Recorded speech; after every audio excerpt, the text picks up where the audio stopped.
የሶስትን የስድስትን የዘጠኝን ቁጥሮች ድንቅነት ብቻ ብታውቅ ያጽናፈ ዓለም ቁልፍ ይኖርሃል። ጋሊሊዮ ጋሊሊ ምን ይላል? የተፈጥሮ መጽሐፍ የተጻፈው በሂሳብ ቋንቋ ነው ይላል። የሶስትን የስድስትን የዘጠኝን ቀመር ማወቅ ማለት በጣም ብዙ ነገሮችን መረዳትና የብዙ ነገሮችን ቁልፍ ማግኘት በመሆኑ ሰው በሶስት ኃይላት የተመላ ነው። የስጋ ጸሎት ማለት እንደ ማንኳኳት ማለት ነው። በጩኸት የሚሆን በንግግር የሚሆን ነው። የነፍስ ደግሞ በተመስጦ በውስጥ የሚጸለይ ነው።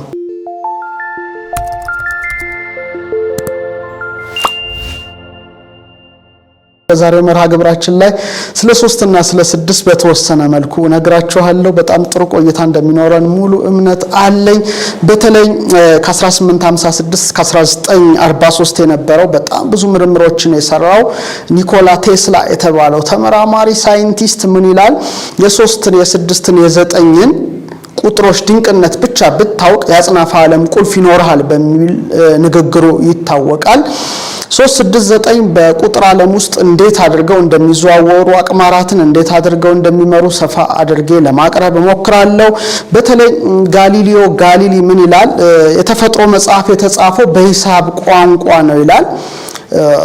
ምን ማለቱ ነው? ከእያንዳንዱ ነገር ጀርባ ቁጥር አለ ማለቱ ነው። እውነት ነው። ቁጥር አለ፣ ፊደል አለ፣ ቀመር አለ፣ አቅማራት አሉ ማለት ነው። ስለዚህ የ3ን የ6ን የ9ን ቀመር ማወቅ ማለት በጣም ብዙ ነገሮችን መረዳትና የብዙ ነገሮችን ቁልፍ ማግኘት በመሆኑ በዛሬው መርሃ ግብራችን ላይ በተለይ ቁጥር 3 ላይ ትኩረት አደርጋለሁ። በሚቀጥለው መርሃ ግብር ላይ ደግሞ 9ንም ደግሞ ዳሰስ ለማድረግ እሞክራለሁ። ክቡራን ተመልካቾቻችን 3 6 9 አስገራሚ ቁጥሮች ናቸው። 9 ንጉሰ ነገስት ነው። 3 እና 6 ደግሞ ነገስት ናቸው። ሌሎቹ ደግሞ 1 2 4 5 7 8 ደግሞ ወታደሮች አድርጋችሁ ማየት ትችላላችሁ። ስለዚህ ከወታደሮች በላይ ነገስት አሉ። ከዛ በላይ ደግሞ ንጉሰ ነገስት ሊኖር ይችላልና ቀመር 9 ንጉሰ ነገስት ሆኖ ቁጥሮችን ሲመራ 3 እና 6 ደግሞ ከሱ ዝቅ ብለው ነገስት ወይ ነገስታት ሆነው እናያቸዋለን። ከነሱ ደግሞ 1ን 2ን 4ን 5ን 7 8 ደግሞ እንደ ወታደር ሆነው አቅማራትን ሲያሽከረክሩ ወይም በመዋዕረ ቀመር ውስጥ ሲሽከረከሩ እንመለከታለን ማለት ነው።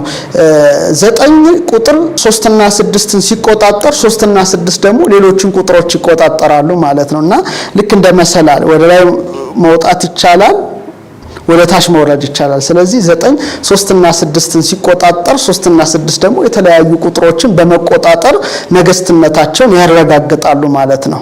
በመሆኑም 3 6 9 በሌልና ያለውን ነገር ወካይ ሆነው ይገለጻሉ። በዚህ አጋጣሚ ቁጥሮች የተለያየ ቀመር አላቸው። ለምሳሌ ቁጥር 1 የአንድን ነገር ጅማሮ ወይም አሃድነት የሚጠቁም ነው። ቁጥር 2 ደግሞ መለየትንም መዋሃድንም የሚጠቁም ቁጥር ነው። ቁጥር 3 ደግሞ አሁን እናየዋለን። ቁጥር 4 ደግሞ ቁስ አካልን፣ እሳትን፣ ውሃን፣ ነፋስን፣ መሬትን በአጠቃላይ ዓለም ውስጥ ያሉትን ስሪት ይወክላል። ቁጥር 5 ደግሞ የመቀበል ቁጥር ነው። ቁጥር 6 ደግሞ የሰው ቁጥር ተብሎ ይታወቃል። 7 የስነ ፍጥረት ቁጥር ነው። 8 ደግሞ ከዚህ ዓለም ውጪ ያለው የህይወት ቁጥር ነው።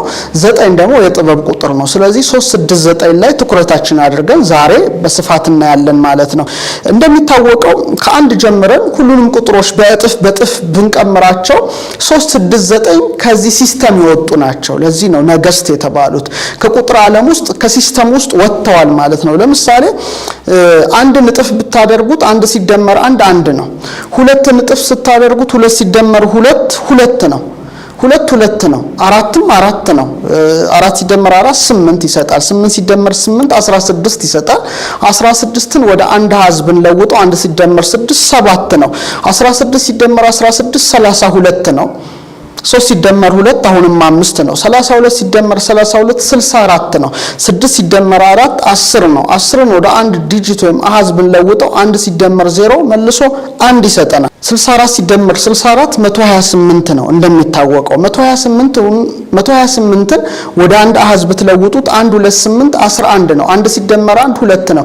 እንዲህ ያላችሁ ቁጥሮችን ወይም አቅማራትን እያጠፋችሁ ብትሄዱ 3 6 9 በቁጥር ዓለም ውስጥ አይገኙም። ስለዚህ በልዕልና ያለውን ዓለም ወካዮች ናቸው ብለው የቁጥር ሊቃውንት ያስተምራሉ።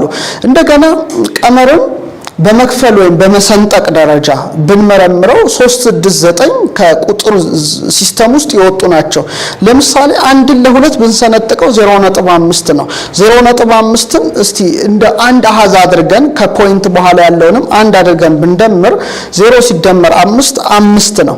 እንደገና አሁንም ይሄንን 0.5ን ለሁለት ብናደርገው 0.25 ይመጣል። አሁንም 2 ሲደመር 5 ብንደምራቸው 7 ናቸው። አሁንም ደግሞ እንደገና ክፍል ውስጥ ብንገባ 0.125 ይገኛል። 521 ወይም 125ን ስንደምር መልሶ 8 ይሰጠናል። እንደገና ደግሞ አሁንም ለሁለት ብንሰነጥቀው 0.0625 ይመጣል። አሁንም ወደ አንድ ዲጂት 3625ን ብትለውጡት 4 ይመጣል። እንደገና ደግሞ አሁንም ይሄን ቁጥር ብሰነጥቁት 0.03125 ይመጣል። ይሄንን ደግሞ ደምራችሁ ወደ አንድ አሃዝ ብትለውጡት አሁንም 2 ይመጣል። ስለዚህ ዘዴው 1 ይላል፣ 2 ይላል፣ 4 ይላል፣ 5 ይላል፣ 8 ይላል።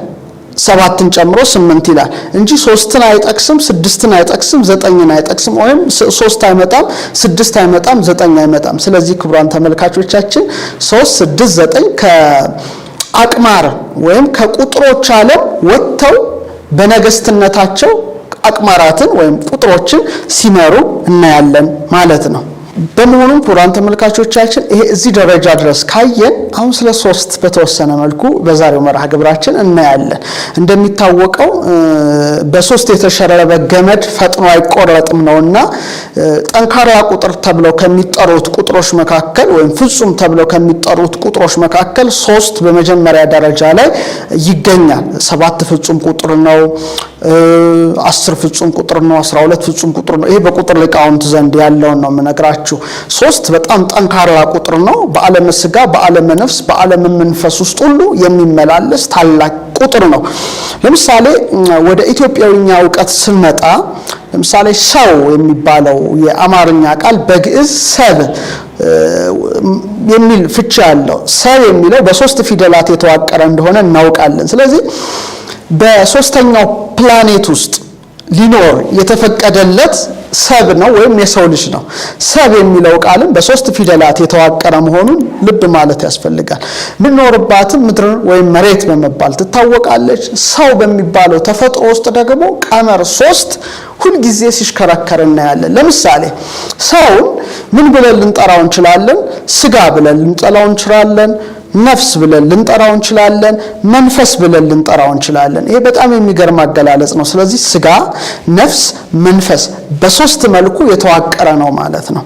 ለምሳሌ እንደ እንቁላል ማየት እንችላለን። እንቁላል 3 ክፍሎች እንዳሉት ይታወቃል። መጀመሪያ ቅርፍቶ አለ፣ እሱ ስልጠው ደግሞ ነጭ አለ፣ መሃል ደግሞ ውስጥ አስኳሉ አለ። ስለዚህ የእንቁላሉን ቅርፍት እንደ ስጋ፣ የመካከለኛውን ነጭ እንደ ነፍስ፣ የእንቁላሉን አስኳል እንደ መንፈስ አድርገን ማየት እንችላለን ማለት ነው። ይሄ እንግዲህ ቀረብ አድርጌ ምሳሌውን ለማስረዳት ስሞክር ነው። ስጋ፣ ነፍስ፣ መንፈስ 3 ነገሮች ሰውን ሰው አድርገውታል። ስጋ የምንለው በ4ቱ ባህሪያተ ስጋ የተገነባ በአጥንት፣ በጅማት፣ በጠጉር፣ በጥፍር የተዋቀረው ሙሉ ቆማችን ነው። ይሄ እንግዲህ ስጋ ይባላል። እሳት አለው፣ ነፋስ አለው፣ ውሃ አለው፣ መሬት አለው። እንግዲህ ከ4ቱ ባህሪያተ ስጋ የተዋቀረ ነው። ስጋ ብቻውን ስጋ ነው። አንቀሳቃሽ ሞተር ነፍስ አለችው። ለምሳሌ መኪና አካሉ ቢኖር ያለ ውሳጣዊ ሞተሩ መንቀሳቀስ እንደማይችል፣ ኮምፒውተርም ሶፍትዌር ከሌለው ሃርድዌሩ ብቻ ፋንክሽን ሊያደርግ እንደማይችል፣ በተመሳሳይ መልኩ የስጋ ህይወት የሆነችው ስጋን የምትመራው ነፍስ አለሽ ማለት ነው። ስለዚህ የስጋ ህይወት ነፍስ አለሽ ማለት ነው። መንፈስ ደግሞ የውስጥ የሆነ የልዑል እግዚአብሔር ወይም የአምላክ የፈጣሪ ማደሪያ መንፈስ ይባላል። የሱ ማደሪያ ነው። ነፍስ ደግሞ በደም ውስጥ ታድራለች። እስመ ነፍስ ተሃድር በደም ይላሉ ሊቃውንት። ስለዚህ ሰው የተገነባው ስጋ፣ ነፍስ፣ መንፈስ በሚባሉ በ3ቱ መዋቅሮች ነው ማለት ነው። እንግዲህ አንደኛው ሰውን መግለጫ ወይም ሰብ በሚል በ3 ፊደላት የተዋቀረው በ3ኛው ፕላኔት በመሬት ወይም በምድር ላይ እንዲኖር የተፈቀደለት የሰው ልጅ ያለው ሶስት ነገር ነው ማለት ነው። እንደገና ሌላኛው ዕውቀት ምንድነው? ሰውን ሰው የሚያደርጉት ስጋ፣ ደመ ነፍስ፣ ነባቢት ነፍስ በማለት ደግሞ እንደገና የኢትዮጵያ ስነ ፍጥረት ሊቃውንት ይገልጻሉ። አሁን ቅድም ስጋ፣ ነፍስ፣ መንፈስ ብያቸዋለሁ። አሁን ደግሞ በተለየ አገላለጽ ደግሞ ስጋ ይታወቃል። አጥንት፣ ጅማት፣ ጠጉር፣ ጥፍር ከአራቱ ባህሪያተ ስጋ የተሰራ ነው። ሌላው ደመ ነፍስ የሚሉት ነገር አለ። ይሄ እንግዲህ ደመ ነፍስ የሚባለው አኒማል ሶል የሚባለው ነው። በመሰረታዊ ነገሩ ከአራቱ ባህሪያተ ስጋ ያልተገነባ የለም። አዝርዕት፣ አትክልት፣ እጽዋትም፣ እንስሳት፣ አራዊት፣ አዕዋፍም ይሄ ነገር አላቸው። ለምሳሌ አዝርዕት፣ አትክልት፣ እጽዋት ከአራቱ ባህሪያተ ስጋ የተገነቡ የተዋቀሩ መሆናቸውን እናውቃለን ማለት ነው። እንስሳት፣ አራዊት፣ አዕዋፍ ደግሞ ተለይተው ደመ ነፍስ አላቸው። ልብላ፣ ልጠጣ፣ ልውለድ የሚል ውሳጣዊ ፈቃድ የሚያነሳሳ ግብር አላቸው። ይሄ እንግዲህ ደመ ነፍስ ይባላል። ሶስትን ከሰዎች ጋር አነጻጽረን ስንመለከት ስጋ፣ ደመ ነፍስ፣ ነባቢት ነፍስ የሚል እሳቤ አለ። ስጋ ቅድም እንደጠቀስነው ከአራቱ ባህሪያተ ስጋ የተዋቀረ በእሳት፣ በውሃ፣ በነፋስ፣ በመሬት ማንነት ላይ የተመሰረተ አጥንት፣ ጅማት፣ ጠጉር፣ ጥፍር፣ ደም፣ ፈሳሽ፣ ትንፋሽ ያለው ነው። እሳት፣ ውሃ፣ ነፋስ፣ መሬት። እንደገና ደግሞ ደመ ነፍስ የሚባል አለ። ደመ ነፍስ ማለት ለምሳሌ እንስሳት፣ አራዊት፣ አዕዋፍ ውስጥም ያለ ነገር ነው። ለምሳሌ ልብላ፣ ልጠጣ ማለት ምግብን ፍለጋ መዘዋወር ወደሚለው እሳቤ ይሄዳል። ነባቢት ነፍስ ግን በጣም የረቀቀች ናት። ራሽናል ሶል የምትባለው ናት። ለባዊት ናት፣ ነባቢት ናት፣ ሕያዊት ናት። ተስፋ አላት። ከምድር አልፎ ስለ ሰማየ ሰማያት ማሰብ ትችላለች እና ስጋ፣ ነፍስ፣ መንፈስ ያለው ሰው እንደገና ደግሞ ስጋ፣ ደመ ነፍስ፣ ነባቢት ነፍስ ተብሎ ይጠቀሳል ማለት ነው። ደማዊት ነፍስና ነባቢት ነፍስ አንዳንድ ሊቃውንት ደማዊት ነፍስን ከመሬትና ከውሃ ግብራችን ጋር ሲያነጻጽሩት ነባቢት ነፍስን ደግሞ ከእሳትና ነፋስ ባህሪያችን ጋር ያነጻጽሩታል። እንግዲህ እሳትና ነፋስ ረቂቃን ናቸው፣ ውሃና መሬት ደግሞ ክቡዳን ናቸው። ስለዚህ ክቡዳንና ቀሊላን የተዋቀሩበት የሰው ልጅ ሰብ ተብሎ በሶስተኛው ፕላኔት ይኖራልና ዛሬ ክቡራን ተመልካቾቻችን ስለ 3 ቁጥር እናያለን ማለት ነው። ስለዚህ ስጋ እንላለን፣ ደመ ነፍስ እንላለን፣ ነባቢት ነፍስ እንላለን። አንዳንድ የስነ ፍጥረት ሊቃውንት ምን ይላሉ? ሁለቱም ስጋን ለመቆጣጠር ጥረት ያደርጋሉ። ለምሳሌ ደመ ነፍስ ስጋን ከተቆጣጠረ ሰው ልብላ፣ ልጠጣ፣ ልውለድ ከዚህ በቀር ሊያስብ አይችልም። ነባቢት ነፍሱ ደግሞ ስጋውን ከተቆጣጠረ ሰው የተፈጠረው ለመብላት፣ ለመጠጣት፣ ለመተኛት፣ ለመውለድ ብቻ ሳይሆን ሰማያዊም ዓለም እንዳለው ተረድቶ ሰማያዊ ስራ መስራትም አለበት ወደሚለው እሳቤ ይመጣልና ሁለቱ ጦርነት ውስጥ ያሉ ግብራታችን ናቸው የሚል እሳቤ አለ። ግን በዛሬው መርሃ ግብራችን ላይ ይህን ሁሉ ለመተንተን ሳይሆን ስለ 3 ቁጥር ስለሆነ የምንነሳው ወይም የምንመረምረው ስጋ አለን፣ ደመ ነፍስ አለን፣ ነባቢት ነፍስ አለን ብለን 3ቱን ነገሮች እናያለን ማለት ነው። በተጨማሪም እቺ ነባቢት ነፍስ የምንላት አእምሮ ጠባይ የተሳለባት በጎ ማድረግ ወር ክፉ ማድረግ በገዛ ፈቃዷ መከወን የምትችል ናት ማለት ነው። ስለዚህ 3 ቁጥርን ከሰዎች ጋር አስተሳስረን በዚህ መልኩ እናያለን ማለት ነው። ሌላው 3ን ከሰዎች ጋር አስተሳስረን ስንመለከት ሰው በ3 ኃይላት የተመላ ነው ብለው ሊቃውንት ያስተምራሉ። አንደኛው ኃይለ ዘር ነው፣ ሁለተኛው ኃይለ እንስሳ ነው፣ ሶስተኛው ኃይለ ንባብ ይባላልና በ3 ኃይሎች የተዋቀረ ማንነት አለው ብለው የኢትዮጵያ ሊቃውንት አስተምረዋል። ለምሳሌ ኃይለ ዘር የምንለው አዝርዕት፣ አትክልት፣ እጽዋትም ያላቸው ሊሆን ይችላል። እንስሳት፣ አራዊት፣ አዕዋፍም ያላቸው ሊሆን ይችላል። የአራቱ ባህሪያተ ስጋ ኃይል ማለት ነው። እንደሚታወቀው እሳትም የራሱ ኃይል አለው፣ ነፋስም የራሱ ኃይል አለው፣ ውሃም የራሱ ኃይል አለው፣ መሬትም የራሱ ኃይል አለው። እነዚህ ሁሉ በአንድ ላይ ሲሰናሰሉና ሲዋሃዱ ኃይለ ዘር በመባል ይታወቃሉ። ስለዚህ ሰው ከአራቱ ባህሪያተ ስጋ ከመገንባቱ ጋር ተያይዞ ለምሳሌ እንደ እሳትነቱ ገላው በመሞቁ በመተኮሱ፣ እንደ ነፋስነቱ እስትንፋስን በማውጣቱ በማስገባቱ፣ እንደ ውሃነቱ እንባው ደሙ ፈሳሽ ነገር ከሰውነቱ በመውጣቱ፣ እንደ መሬትነቱ ደግሞ አጥንት፣ ጅማት፣ ጠጉር፣ ጥፍር ከመያዙ ጋራና ሲያርፍም መሬት ከመሆኑ ጋር ተያይዞ ኃይለ ዘር ወይም የአራቱ ባህሪያተ ስጋ ኃይል በውስጡ አለው ማለት ነው። እሳትነቱ የራሱ ኃይል አለው፣ ውሃነቱ የራሱ ኃይል አለው፣ ነፋስነቱ የራሱ ኃይል አለው፣ መሬትነቱ የራሱ ኃይል አለው። ይሄ እንግዲህ አንዱ ኃይል ነው። ሁለተኛው ኃይል ደግሞ ኃይለ እንስሳ ነው። ኃይለ እንስሳ ማለት እንስሳዊ ኃይል ማለት ነው፣ ጉልበት ማለት ነው። ይሄ እንስሳዊ ጉልበት ለምሳሌ እንስሳት፣ አራዊት፣ አዕዋፍ የራሳቸው የሆነ ኃይል አላቸው። ለምሳሌ ጠላቶቻቸውን ማጥቃት፣ ቁጣ አለ፣ ንዴት የምንለው ነገር፣ ቁጣ፣ ብስጩነት፣ አውራዊ ግብር ማለት ደመነፍሳዊ ግብር የምንለው ማለት ነው። ንዴቱ፣ ቁጣው፣ ብስጭቱ የተቀላቀለበት ነገር አለ እና ይሄ ምንድነው? ኃይለ እንስሳ የተባለው ኃይል ነው። በውስጣችን አለ። ሶስተኛው ኃይል ግን ያለን ኃይለ ንባብ ነው። ይሄ የመናገር ኃይል ነው። ይሄ ከነፍስ ባህር የሚመነጭ ስለሆነ ከስጋ ምላስ ጋር ተዋህዳ በቋንቋ ሰዎች መግባባት እንዲችሉ፣ ይልቁኑ ደግሞ የነባቢት ነፍስ ኃይል ከፍተኛ ስለሆነ እስከ ዓለም መላእክት ድረስ ሄዶ የማሰብ ደረጃ ውስጥ ይደረሳል። ስለዚህ በሶስተኛው ፕላኔት ውስጥ የሚኖረው ሰብ በሶስት ፊደል የተዋቀረው የሰው ልጅ ኃይለ ዘር፣ ኃይለ እንስሳ፣ ኃይለ ንባብ ያሉት በሶስቱ ኃይላት የተመላ እንደሆነ ማወቅ መረዳት ያስፈልጋል። ከዚህ ጋር ተያይዞ ደግሞ በአራተኛ ደረጃ የምናየው ነባቢት ነፍስ የምንላት ራሱ ሶስት ነገሮች አሏት ነው። ልብ አላት፣ ቃል አላት፣ እስትንፋስ አላት። በጣም ማስተዋል ያስፈልጋል። ለምሳሌ ከልብ ቃል ይወለዳል፣ እስትንፋስ ይወጣል። አንድ ደራሲ በልቡ ውስጥ አንድ ነገር ያወጣል፣ ያወርዳል፣ ያስባል። በኋላ ወረቀት ያመጣና ስክሪፕቶን አዘጋጅቶ በልብ ውስጥ የሚያስበውን ነገር በቃል ደረጃ ይጽፈዋል፣ በፊደል አዋቅሮ ማለት ነው። ያ ምን ይባላል? ልብ ወለድ ይባላል። ከልብ ምን ተወለደ ማለት ነው? ቃል ተወለደ ማለት ነው። እስትንፋስ ደግሞ ወጣ ይባላል። ልደተ ቃል ወጻተ እስትንፋስም ልብ ይላሉ ሊቃውንት። የቃል መወለድ የእስትንፋስ መውጣት ከልባዊ ከአስተዋይ ኩነቱ ነውና ከወይንነቱ ነውና ልብ አላት፣ ቃል አላት፣ እስትንፋስ አላት ማለት ነው። ስለዚህ ሰው በልብነቱ ለባዊ አስተዋይ ይባላል። በቃልነቱ ደግሞ ነባቢ ተናጋሪ ይባላል።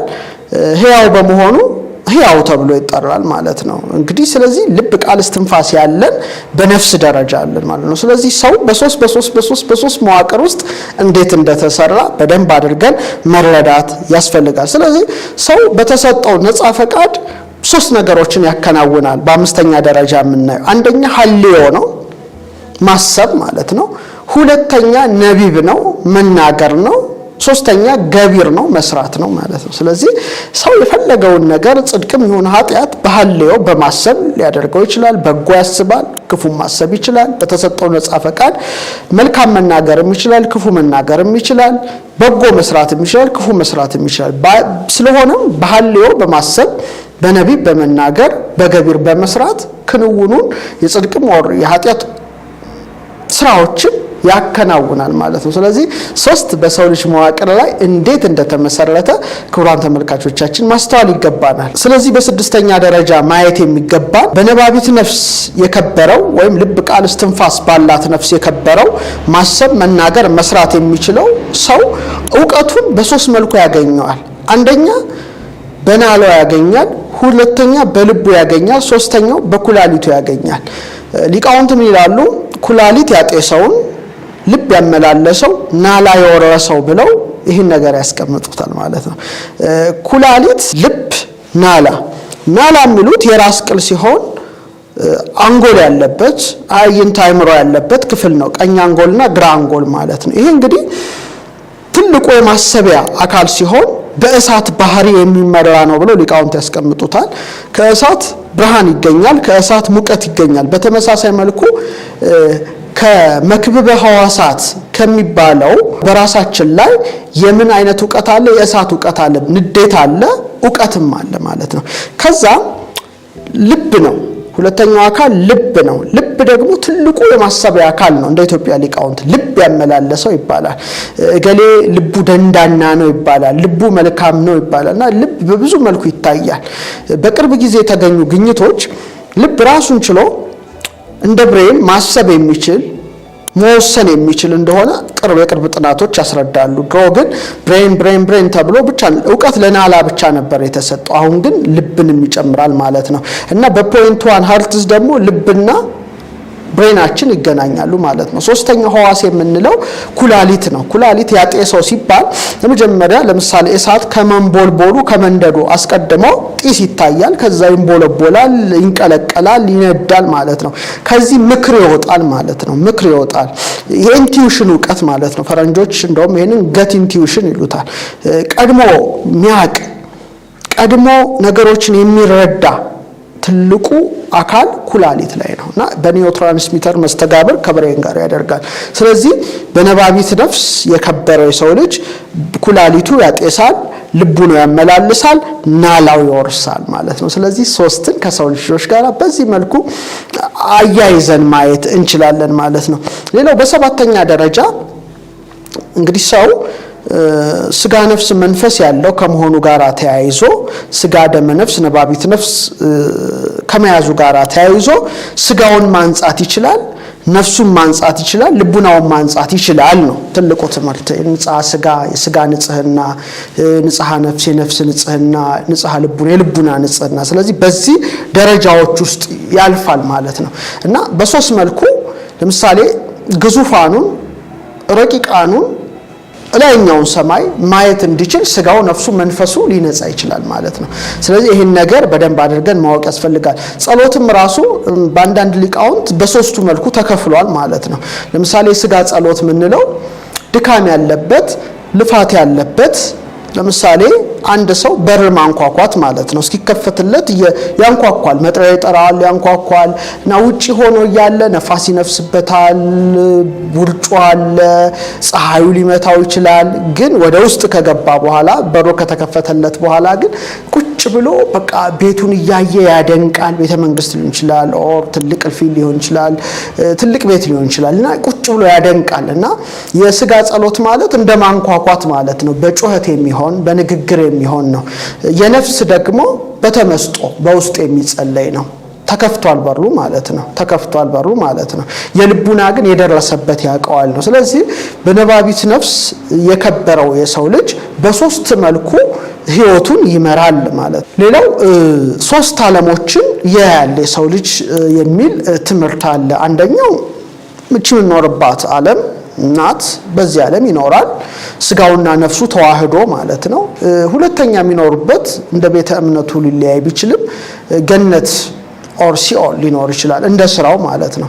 ሶስተኛ ደግሞ የመጨረሻው ስቴፕስ መንግስተ ሰማያት የሚባለው ነውና ሶስት ነገሮች ዓለማት ውስጥ በስጋ በዚህ ምድር፣ በነፍስ ወር ገነት ወር ሲኦል፣ በኋላ ደግሞ ተነስቶ ገሃነመ እሳት ወር መንግስተ ሰማያት እንደ ስራው መጠን ይወርሳል። ስለዚህ ሰው በሶስት መዋር ውስጥ የሚሄድ የሚራመድ እንደሆነ ከዚህ እናውቃለን እንረዳለን ማለት ነው። በአጠቃላይ ሰብሰብ አድርገን ደግሞ ስናይ በዘጠነኛ ደረጃ ቤተሰብ ሲባል ሰዎች የሚኖሩበት የሰዎች ማደሪያ ነውና የሰዎች ስብስብ ነውና ቤተሰብ ሲባል ሶስት ፈትሎች ናቸው። ባል አለ፣ ሚስት አለች፣ ልጆች አሉ ማለት ነው። በቃ ቤተሰብ ማለት ሶስቱን ነገር የያዘ ያማከለ ነው። ስለዚህ አባት፣ እናት፣ ልጅ የምንለው ነገር ቤተሰብ ተብሎ ይጠራል ማለት ነው። ስለዚህ ከዚህ ሁሉ አንጻር ተነስተን ቁጥር 3 ምን ያህል በሰው ህይወት ውስጥ እንደሚሽከረከር ማሰብ፣ መረዳት፣ ማወቅ ያስፈልጋል። ሌላው በሶስተኛው ፕላኔት ውስጥ የሚኖረው የሰው ልጅ በ10ኛ ደረጃ ስናየው ይወለዳል፣ አንድ ደረጃ ነው። በምድር ላይ ይኖራል፣ ሁለተኛ ደረጃ ነው። ይሞታል፣ ሶስተኛ ደረጃ ነው ማለት ነው። ሶስቱን ነገሮች ያሳልፋል ማለት ነው። መወለድን፣ መኖርን፣ መሞትን። ከዚህ ውጪ ነገር የለውም። ወይም ደግሞ ይኖራል፣ ይሞታል፣ ይነሳል። እንደየቤተ እምነቱ ትምህርት ሊለያይ ይችላል። ስለዚህ በሶስት ነገሮች ውስጥ መዋቅር ውስጥ ያለፈ ማለት ነው። አሁን ደግሞ ሶስትን ከብዙ ነገር ጋር አያይዘን እንመርምረው። እንግዲህ ወደ 11 ሐሳቦች ተመልክተናል እስካሁን ሰውና 3 ቁጥር በሚለው ደረጃ ማለት ነው። እንግዲህ አሁን ቃልም ደግሞ ስናይ ቃላት በሶስት ይከፈላሉ። አሁን እንግዲህ እንውጣና ከሰው ለምሳሌ የመላእክት ቃል የሚባል አለ፣ የሰው ቃል የሚባል አለ፣ የእንስሳት ቃል የሚባል አለ። ለምሳሌ አተርጋውን፣ አትሪኮን፣ ቦርፎሪኮን የሚባሉ አሉ። እነዚህ ቃላተ መላእክት ሊሆን ይችላሉ። መላእክት የሚያመሰግኑበት ቃል፣ እግዚአብሔር ከነቢያት ጋር የተነጋገረበት ቃል። ሁለተኛው ደግሞ ግዕዛን ካለው ከሰውም ሊሆን ይችላል ከአንዳንድ ከቃጭሎች ኦር ከአንድ ነገር የሚወጣ ድምጸት በአጠቃላይ ቃል ተብሎ ይጠራል። ስለዚህ ቃላትም በሶስት መልኩ ይታያል። ስለዚህ ኒኮላ ቴስላ የ3 የ6 የ9ን ቀመር ቁልፍነት ብታውቅ ወይም የቀመራቸውን አስደናቂነት ብታውቅ የአጽናፈ ዓለም ቁልፍ ይኖርሃል ማለቱ 3 በጣም ብዙ ነገሮችን ስለያዘ እንደሆነ ልንረዳ ይገባል። ክቡራን ተመልካቾቻችን፣ ሌላው በህይወት ደረጃ 3 አይነት ህይወት አለ። ህይወት መልአካዊ የሚባል አለ፣ ህይወት እንስሳዊ የሚባል አለ፣ ህይወት ሰብአዊ የሚባል አለ። ህይወት መልአካዊ በተፈጥሮ ይሰጣሉ፣ አይሞቱም፣ ይቀጥላሉ ማለት ነው። ይሄ መልአካዊ ህይወት ነው። እንስሳዊ ህይወት ደግሞ በተፈጥሮ ይሰጣሉ፣ ይኖራሉ፣ ይሞታሉ፣ አበቃ፣ ህይወታቸው አከተመ ነው። ህይወት ሰብአዊ ደግሞ በተፈጥሮ ይሰጣል፣ እንደገና ይሞታል፣ እንደገና ይነሳል የሚል ትምህርት አለ። ስለዚህ 3 አይነት ህይወት እናያለን ማለት ነው። ቀመር 3 በዚህ ሳያበቃውን ወደ ሰማይ ደግሞ አንጋጠን ብንመለከት ፀሐይ በ3 መልኩ እናያታለን። አካል አላት፣ ብርሃን አላት፣ ሙቀት አላት። ለምሳሌ ፀሐይ ወጣች ብንል አካሏን ነው። ፀሐይን ሙቅ ብንል ሙቀቷን ነው። ፀሐይ ጨለመች ብንል ብርሃኗን ነው። ስለዚህ ፀሐይ 3 ከባቢ አየሮች አሏት። ክሮሞስፌር፣ ፎቶስፌር እና ኮሮና ይባላሉና እንግዲህ ፀሐይ ራሱ 3 አትሞስፌር ካላት 3 ደግሞ በስርዓተ ፀሐይ ውስጥ አየን ማለት ነው። ሌላው ኦሪዮን ነው። በጣም የሚታወቅ ህብረ ኮከብ ነው። ስለ አሪዮብ ስለ ኦሪዮን ተደጋግሞ የተጠቀሰ ነው። በሚገርም መልኩ 3 ቀበቶች አሉት። እነዛም አልኒላም፣ አልኒታክ፣ ኒንታካ ይባላሉ። ስለዚህ በስርዓተ ፀሐይ ውስጥ ስንመለከት በፀሐይ ውስጥ አየን፣ በኮከብ ደግሞ ደረጃ ኦሪዮንን አይተናል ማለት ነው። ልክ በሱ አምሳል ደግሞ የጊዛ 3ቱ ፒራሚዶች በኦሪዮን ቀበቶ በተነጻጻሪነት ተሰርተዋል ማለት ነው። ስለዚህ ሰዎች 3 ነገርን ሰማይ ላይ አይተው ምድር ላይ ያስቀምጠዋል ማለት ነው። ስለዚህ ይሄ በጣም አስገራሚው ነው።